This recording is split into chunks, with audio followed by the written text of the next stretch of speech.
Bienvenue sur Africa 24 dans cette nouvelle édition du QG News. Voici les titres de l'actualité. Nouvelle main tendue du président Macky Sall en pleine crise politique au Sénégal. Alors que le dialogue national s'est ouvert ce lundi, le chef de l'État sénégalais a annoncé un projet de loi d'amnistie générale. Le Burkina Faso renforce son arsenal juridique et institutionnel pour restaurer son intégrité territoriale et lutter contre le terrorisme. Un projet de loi portant conditions d'entrée et de séjour des étrangers dans le pays a été adopté. Et l'Algérie donne la priorité à l'exploration pétrolière pour développer son économie. Le pays ambitionne d'augmenter ses capacités de production des hydrocarbures de 2% annuellement d'ici à 2027. Nouvellement tendue du président Macky Sall pour tenter de pacifier l'espace politique au Sénégal, alors que le dialogue national qu'il a lui-même convoqué pour tenter de mettre fin à la crise politique déclenchée par le report sine-die de l'élection présidentielle a débuté ce lundi 26 février. Le chef de l'État sénégalais a annoncé vouloir saisir l'Assemblée nationale dès ce mercredi 28 février pour un projet de loi d'amnistie générale. Celui-ci porterait sur les faits liés aux manifestations politiques survenues dans le pays entre 2021 et 2024. Cette annonce survient alors qu'une partie de l'opposition a décidé de boycotter les concertations devant déterminer une nouvelle date pour la présidentielle. Écoutons un extrait de cette annonce faite par le président Macky Sall. Dans un esprit de réconciliation nationale, je saisirai l'Assemblée nationale dès ce mercredi en Conseil des ministres d'un projet de loi d'amnistie générale sur les faits se rapportant aux manifestations politiques survenues entre 2021 et 2024.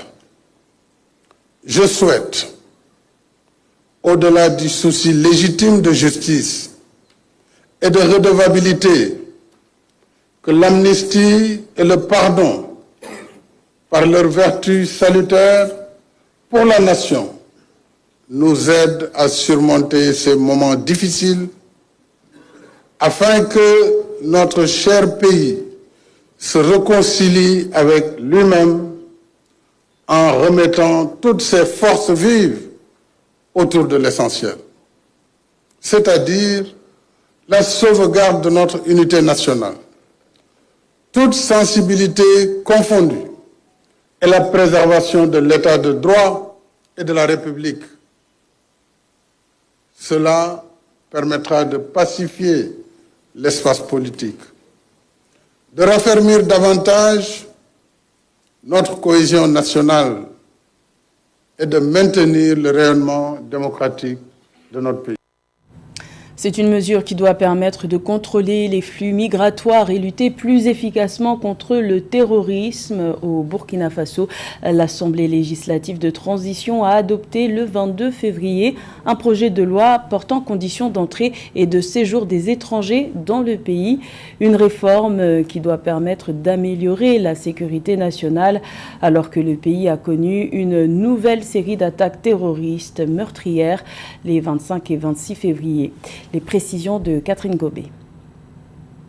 Le gouvernement burkinabé veut mettre à jour sa politique en matière de sécurisation du territoire. En effet, les textes juridiques qui encadraient les conditions de sortie et d'entrée des étrangers et des nationaux Burkina datent de 1984. C'est à ce titre que le ministère de l'Administration territoriale, de la décentralisation et de la sécurité a transmis à l'Assemblée législative de transition ALT pour examen et adoption un projet de loi relatif aux conditions d'entrée et de séjour des étrangers, des sorties des nationaux et étrangers du territoire national. Le texte de loi composé de 35 articles a été adopté en plénière à l'unanimité par les 69 députés présents le 22 avril 2024 à l'hémicycle. Sachez qu'en matière de documents de voyage, tout ce qui est comme élément de clé de sécurité de documents sont consignés au niveau de l'OACI. Donc dès lors que vous modifiez votre passeport sans pour autant signaler au niveau de l'OACI, ça devient un passeport falsifié. Selon le dernier rapport de l'indice 2023 du terrorisme mondial, le nombre de victimes d'attaques terroristes dans la région du Sahel a augmenté de plus de 2000% au cours des 15 dernières années. Le Burkina Faso est le premier pays sur le continent et le deuxième pays au monde le plus touché, selon l'indice mondial du terrorisme 2023, un rapport publié par l'Institut pour l'économie et la paix. L'attaque de Seitenga, survenue le 12 juin 2022 et qui a causé la mort d'au moins 116 civils, est considérée comme étant la 4e attaque la plus meurtrière au monde en 2022. Sans pour autant prendre des dispositions efficaces, notamment juridiques, pour pouvoir contrôler le flux migratoire. Vous traversez et vous sortez du territoire sans être contrôlé, et cela n'est pas quand même ne facilite pas le travail, notamment les opérations. Cette loi, ça viendra renforcer davantage le corpus juridique et faciliter les opérations sur le terrain, surtout en matière de lutte contre le terrorisme. L'adoption de cette loi entre en droite ligne avec la stratégie nationale de sécurité intérieure 2024-2028. En effet, selon le ministère chargé de la sécurité, le pays est devenu, à l'instar de ses voisins du Mali et du Niger, une cible majeure d'attaques des groupes armés terroristes. Ces derniers, répandus dans l'espace sahélien, provoquent l'émergence d'autres défis sécuritaires internes, tels que les conflits communautaires et les déplacements massifs de population. Quel avenir pour la CEDEAO? La communauté économique des États de l'Afrique de l'Ouest est fragilisée par le retrait du Burkina Faso, du Mali et du Niger de ces instances annoncées le 28 janvier dernier. Des départs aux conséquences importantes puisque ces trois pays représentent conjointement 10% du PIB régional. C'est dans ce contexte que s'est tenu le 24 février le sommet extraordinaire de la CEDEAO au Nigeria, lors duquel la levée des sanctions a été décidée envers plusieurs pays dirigés par des régimes militaires. Plus de détails avec Philippe Akwa.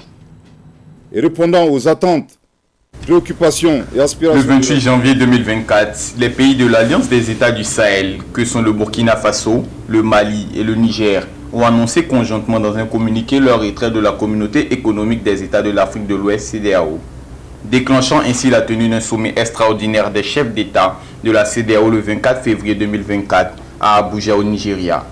Les chefs d'État ont discuté des impacts potentiels du retrait des pays de l'AES de la CEDEAO. Comme indiqué dans un communiqué publié à l'issue de ce sommet extraordinaire, le retrait du Burkina Faso, du Mali et du Niger aurait des répercussions socio-économiques, financières et institutionnelles, tant pour les trois pays concernés que pour le reste de la CEDEAO dans son ensemble. Le retrait des trois États membres affectera automatiquement le statut de leurs citoyens en matière d'immigration, puisqu'ils devront peut-être obtenir un visa pour voyager dans la région. Les citoyens pourraient ne plus bénéficier du droit de résidence ou de création d'entreprises prévus par les accords de la CEDEAO et pourraient être soumis à diverses lois nationales. Les trois pays cesseront d'utiliser le passeport, la carte d'identité nationale biométrique de la CEDEAO et l'assurance automobile carte brune de la CEDEAO à l'échelle de la région.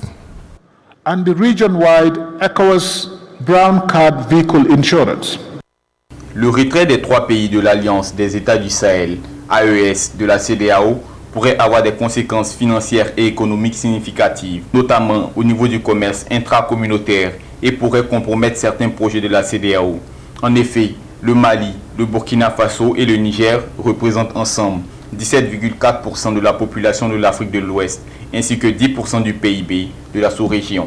Le retrait des trois États membres pourrait entraîner l'arrêt ou la suspension de tous les projets et programmes de la CEDEAO qui se chiffrent à une valeur supérieure à 500 millions de dollars américains.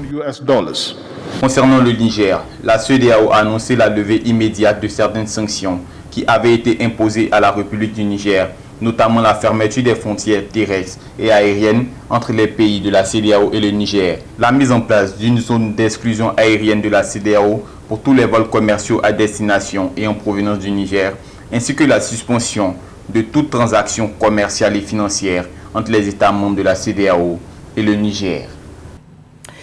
Également dans l'actualité, en Guinée, la grève générale très suivie ce lundi 26 février à Conakry a laissé des traces.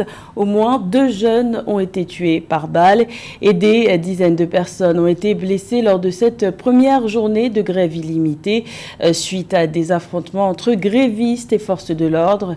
Rappelons que ce mouvement social soutenu par l'opposition s'inscrit dans un climat de tension une semaine après la dissolution du gouvernement, sans plus de précision, et quelques jours seulement après le rétablissement soudain de l'accès à Internet, suspendu depuis 3 mois. Cette mobilisation a pour objectif d'obtenir la baisse des prix des denrées de première nécessité, la fin de la censure médiatique et la libération d'un syndicaliste de presse. Notons que depuis son arrivée au pouvoir en septembre 2021, la junte interdit toute manifestation. L'exécutif algérien donne la priorité à l'exploration pétrolière pour assurer une économie forte. Le gouvernement a affirmé le 24 février que l'Algérie, troisième plus grand producteur de pétrole en Afrique, comptait augmenter ses capacités de production des hydrocarbures de 2% annuellement sur la période 2023-2027, une ambition que nous détaille Marie-Raphaël Antolo. Le Premier ministre Nadir Labaoui a indiqué le 24 février que l'Algérie poursuivra ses investissements pour la découverte de nouveaux champs et l'amélioration des champs existants. La déclaration a été faite par le chef du gouvernement à l'occasion du double anniversaire de la création de l'Union générale des travailleurs algériens et de la nationalisation des hydrocarbures. Ce plan d'investissement permettra, selon l'autorité, d'augmenter la production primaire d'hydrocarbures en Algérie de l'ordre de 2% annuellement durant la période allant de 2023 à 2027 pour atteindre environ 209 millions de tonnes équivalent pétrole à l'horizon 2027. L'économie de l'Algérie est entièrement dépendante des hydrocarbures. Aujourd'hui, on sait que les recettes algériennes sont à 90% composées d'hydrocarbures, de gaz et de pétrole. Et développer aujourd'hui des recherches sur d'autres gisements, effectivement, c'est de bon augure parce que le Sahara est vaste, parce qu'il y a de nombreuses possibilités, tant dans les champs de gaz et de pétrole que dans d'autres matières comme le fer ou l'or. L'année 2023 a été marquée par 10 nouvelles découvertes énergétiques en Algérie, portant les réserves en place à 12 milliards de barils de pétrole, 4,5 trillions de mètres cubes de gaz naturel et 3,5 trillions de mètres cubes du gaz de schiste. D'après les autorités algériennes, le pays a réalisé une production primaire d'hydrocarbures de 194 millions de tonnes équivalent pétrole en 2023 avec une hausse de la production de gaz naturel à la faveur de la mise en production de nouveaux gisements alors que les exportations ont atteint 87 millions de tonnes équivalent pétrole, soit plus 3,5% par rapport à 2022 selon l'agence algérienne de presse. Ça restera assez permanent de rechercher des gisements afin de garantir et de consolider surtout cet apport de recettes, bien que le gouvernement algérien souhaite diversifier ses sources de revenus. Il n'en reste pas moins qu'aujourd'hui, les hydrocarbures restent la majeure ressource économique du pays.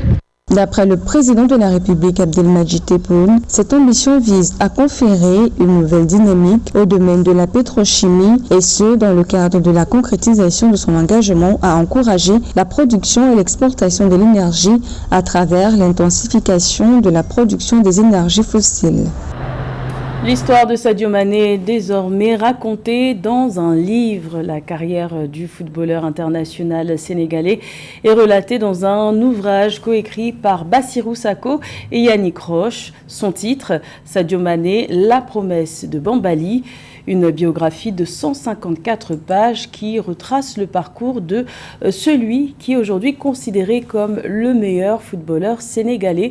Les précisions de José Douglas. Sadio Mané, la promesse de Bambali. C'est en effet la véritable histoire d'un gamin qui aspirait à devenir un grand footballeur et qui est décrit dans ce livre de Bassirou Sako et Yannick Roche. Les co-auteurs retracent son parcours depuis ce village où est né Sadio Mané jusqu'en Arabie Saoudite. Bambali, comme je disais, c'est à quelques kilomètres de Sédhiou. Le dénominateur commun des réponses que nous avions eues, c'est deux choses. Son rêve de devenir footballeur professionnel et s'il réussit à devenir footballeur professionnel, c'est d'aider sa famille, d'aider son village, d'aider sa communauté. C'est ça les réponses que nous avons eues de partout, de Bambali, en passant par la Bavière, en France, en Autriche, en Angleterre. Sadio Mané, devenu l'icône de la sélection de football du Sénégal, a quitté son village très tôt, a connu aussi des déboires, notamment en Angleterre, a fréquenté de nombreux clubs, Metz, Salzbourg, Southampton, Dortmund, Liverpool et le Bayern. Il est aussi question dans ce livre de ses relations avec Mohamed Salah en Angleterre. Le maître mot qui revient dans son parcours, je crois, c'est sa résilience. C'est vrai, comme vous disiez, il a eu des problèmes partout où il est passé, dans des différents clubs. Voilà. Mais c'est commencé même, je crois, au niveau de la région. Je disais que, voilà, après, on ne va pas revenir dans les détails dans le livre, mais il est passé, par exemple, pour faire des essais où il a été refusé plusieurs fois. Liverpool, je crois qu'après, à la fin, quand même, on pouvait éviter ça pour avoir une sortie beaucoup plus honorable de la trame de Sadio Mané. Et vu le nombre d'années qu'il a passé à Liverpool, ça, c'était, les observateurs le savent, c'était une rivalité, je disais que c'était, voilà, c'était une situation très délicate même pour Klopp. À un moment donné, je crois qu'il fallait faire le choix. Depuis 2023, Sadio Mané est en Arabie Saoudite où il poursuit sa carrière avec le club d'Al Nassr, avec à ses côtés l'international portugais Cristiano Ronaldo, l'excellent gardien de la Colombie David Ospina, l'international saoudien Mohamed Kassem et Seko Fofana, récent vainqueur de la CAN avec la Côte d'Ivoire et dès son retour a quitté Al Nassr pour être prêté à Al Ettifaq. C'était le journal de la rédaction. Merci de l'avoir suivi. L'information continue sur Africa 24.